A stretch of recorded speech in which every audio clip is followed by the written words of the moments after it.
আজকে আপনাদের সাথে এমন একটি পিঠা শেয়ার করব যে একটি পিঠা দিয়েই পুরো পরিবারের জন্য হয়ে যাবে। আর এটা কোনো রকম ঝামেলা ছাড়াই অতি সহজেই এটা তৈরি করা যায়। একেবারেই একসাথে একদম একটা পিঠা অনেকগুলো হয়ে যাবে এভাবে কেটে কেটে নিলে। তো আমি কিভাবে এই পিঠাগুলো তৈরি করেছি আপনাদের সাথে শেয়ার করব। আপনারা ভিডিওটা স্কিপ না করে আমার পাশে থাকবেন এবং কিভাবে আমি তৈরি করেছি সেটা দেখতে থাকবেন। আর অবশ্যই ভিডিওটা শুরু করার আগে একটা লাইক করে দেবেন আর বেশি বেশি করে শেয়ার করে দেবেন আপনার আত্মীয় স্বজনের মাঝে। তো এবার পিঠা বানাতে চলে যাই।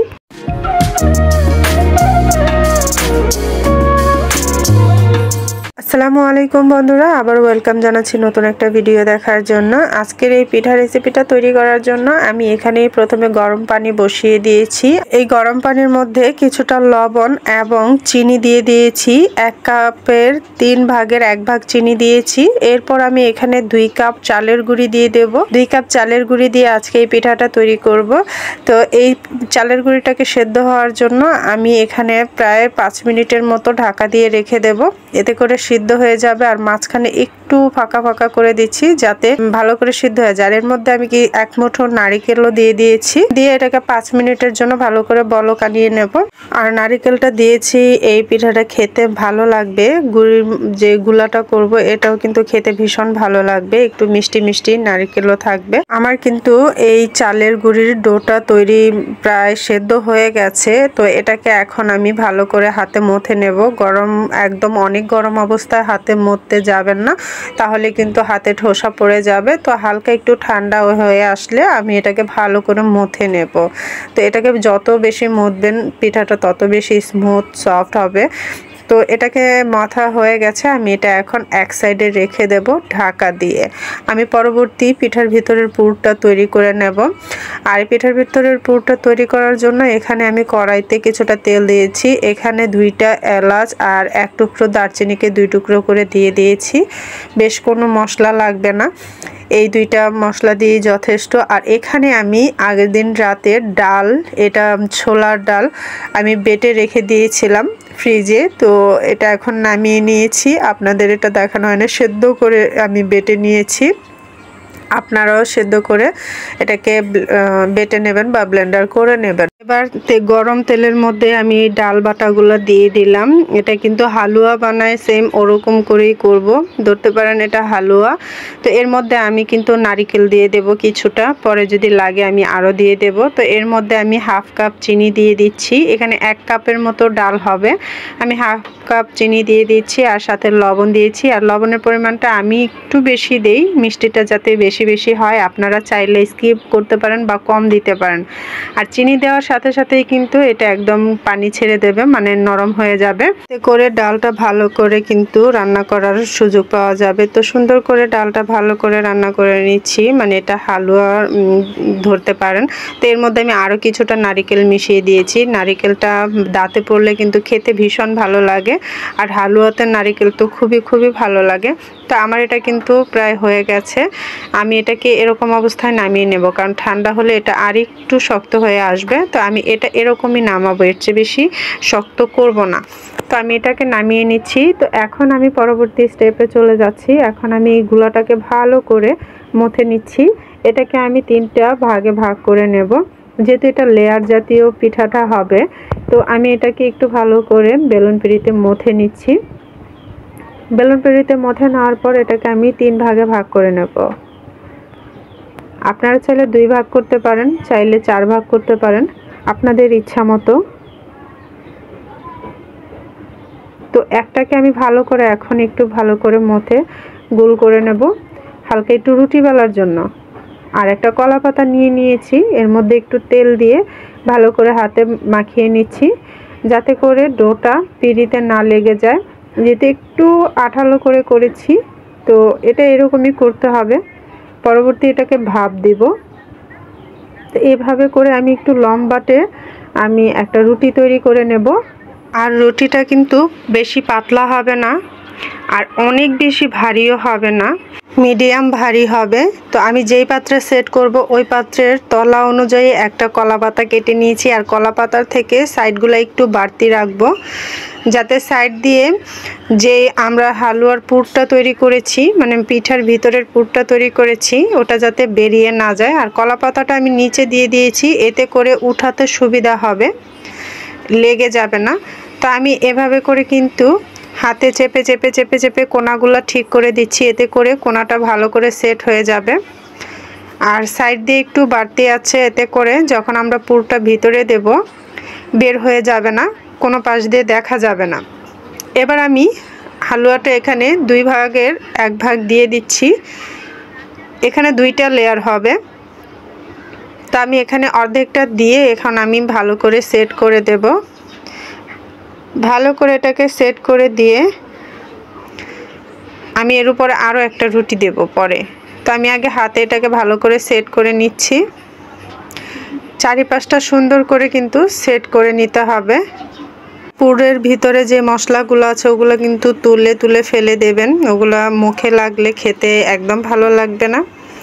তো আমি এর উপরে আরেকটা রুটি বেলে দিয়ে দিচ্ছি। তো হয়তোবা দেখে বুঝতে পারছেন কতটা ভারী হচ্ছে। তো এর উপরে আমি আবারও দিয়ে দেব দ্বিতীয় লেয়ারটা।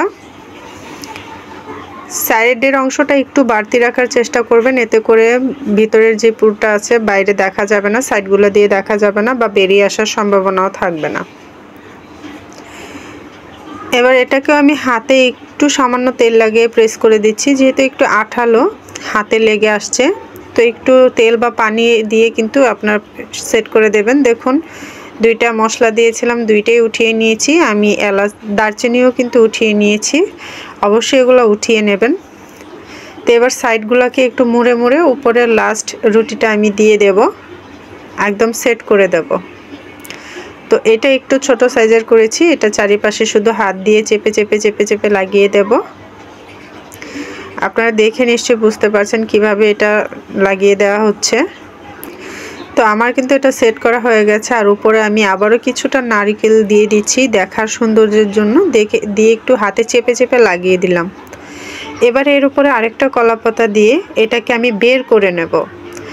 এটাকে সেট করার জন্য শুধু এটার ভিতরে দিয়েছিলাম, এটাকে বের করে কিন্তু আমি বাকি কাজটা করব। তো আমি সাবধানের সাথে এটা বের করে নিয়েছি। দেখুন কলাপাতাটা দেওয়াতে একদম সুন্দর করে বেরিয়ে এসেছে, আর সাইড দিয়ে কিন্তু কিছুই দেখা যাচ্ছে না, সুন্দর দেখতে পাচ্ছেন, মানে কোনো অংশেই কিন্তু কিছু বের হয়নি। দেখুন কত সুন্দর সেট হয়েছে, চারিপাশটা একদম সুন্দর হয়েছে। দেখুন কোথাও দিয়ে কিন্তু পুরটা দেখা যাচ্ছে না, রুটির অংশগুলো বেশি রাখাতে এতটা সুন্দর হয়েছে। তো এটাকে এখন আমি ভাপে বসাবো। তো ভাপে বসানোর জন্য যেহেতু এটা একটু বড়, আমি একটা বোলের মধ্যে পানি দিয়ে একটা স্ট্যান্ড দিয়ে দিয়েছি।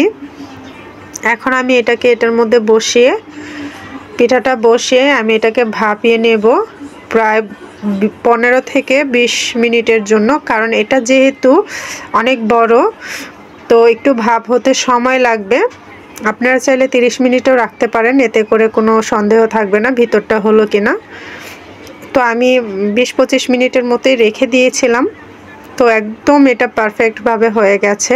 এবার আমি এটাকে নামিয়ে ঠান্ডা করে আপনাদের কেটে পরিবেশন করব। এবার এটাকে আমি নিয়ে এসেছি, ঠান্ডা হয়ে গেছে। দেখুন চারিপাশটা কত সুন্দর দেখা যাচ্ছে, আর এটা দেখুন কতটা সুন্দর হয়েছে। আমি এবার এটাকে সুন্দর করে কেটে দেখাবো। তার আগে এটাকে একটু উঠিয়ে নিচ্ছি, আর কলা পাতার সাহায্যে আমি উঠাচ্ছি। দেখুন ভিতরটা এই পাশটা নারকেল দিয়েছিলাম। এখন আমি একটা সুতার সাহায্যে কেটে নেব। ছুরি দিয়েও কাটতে পারেন, তবে সুতার সাহায্যে কাটলে একদম স্মুথলি কেটে যায়, খুব সুন্দর হয়। ছুরি দিয়ে কাটলে অনেক সময় আঠা লেগে যায়। তো এভাবে করে কিন্তু আমি এই যে সুতা দিয়ে কেটে নিচ্ছি, আপনারা যার যার যেরকম সুবিধা করে কেটে নেবেন।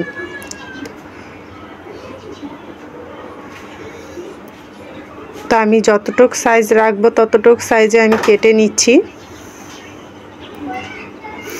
খুব সহজভাবে কিন্তু সুতা দিয়ে কেটে যায়, এত সুন্দর করে কিন্তু ছুরি দিয়েও কাটা যায় না। দেখুন কতটা সহজ। আর এই পিঠাটা বানাতে কিন্তু কোনো ঝামেলা নেই, খুব সহজেই সামান্য চালের গুঁড়ি দিয়ে হয়ে যায়। কিছু বুটের ডাল আর চালের গুঁড়ি দিয়ে এত সুন্দর একটা পিঠা, আসলে ভিতরটা না দেখলে বুঝতে পারবেন না কতটা সুন্দর হয়েছে। আর কি সুন্দর করে কাটা হয়েছে সেটা আপনাদের আগে দেখালাম, তো আমি আপনাদের একটা খুলে দেখাচ্ছি। দেখুন কতটা সুন্দর হয়েছে। আর সাইডগুলো একটু হাতে চেপে চেপে দিলেই কিন্তু ঠিক হয়ে যাবে। আর এটা ঠান্ডা করে খেলে সবচেয়ে বেশি ভালো লাগবে। তো বন্ধুরা, আপনারা কিন্তু অল্প কিছু চালের গুঁড়ি আর এরকম বুটের ডাল ঘরে থাকলে এরকম একটা পিঠা তৈরি করে নিতে পারেন। আর ভিতরটা কতটা সুন্দর হয়েছে এটা দেখতেই পাচ্ছেন। এভাবে করে আপনারা অবশ্যই একবার হলো ঘরে ট্রাই করে দেখবেন, খুবই মজা হয়। হালুয়া যদি মজা হয় তাহলে পিঠাটাও নিশ্চয়ই মজা হবে, সেটা বুঝতেই পারছেন। তো এভাবে করে কিন্তু প্রত্যেকেই খুব সহজে একটা পিঠা তৈরি করে অনেকগুলো পিঠা তৈরি করে নিতে পারেন। দেখতে কিন্তু মন্দ না, আর খেতেও কিন্তু ভীষণ মজাদার।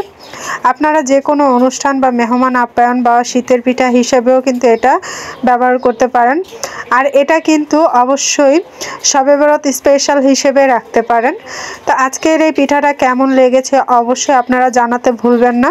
যদি ভালো লেগে থাকে অবশ্যই বেশি করে শেয়ার করে দেবেন, আর যদি খারাপ লাগে অবশ্যই সেটাও কমেন্ট বক্সে জানাবেন। আপনাদের মূল্যবান মতামত আমাদের জন্য অনেক উপকার, অনেকটা শেখার এবং ভুল ত্রুটি শুধরে নিতে পারি। তো আজকের এই পিঠাটা কেমন হয়েছে সত্যি জানাবেন। আমার কাছে তো ভীষণ ভালো লেগেছিল, এটা একদম সত্যি অনেক মজা হয়েছিল পিঠাটা।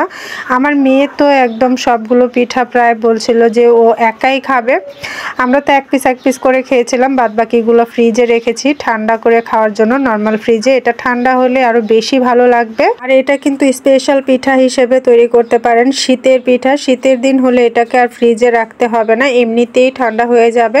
আর যেহেতু অতি শীঘ্রই রমজান চলে আসছে, রমজানের আগে শবে বরাত, আর এই শবে বরাতের এই পিঠাটা কিন্তু তৈরি করতে পারেন। একদম বেস্ট একটা শবে বরাত স্পেশাল পিঠা হবে। তো আজকের মতো এই পর্যন্তই। ভালো থাকবেন, সুস্থ থাকবেন, এই শুভ কামনা করে বিদায় নিচ্ছি। আল্লাহ হাফেজ।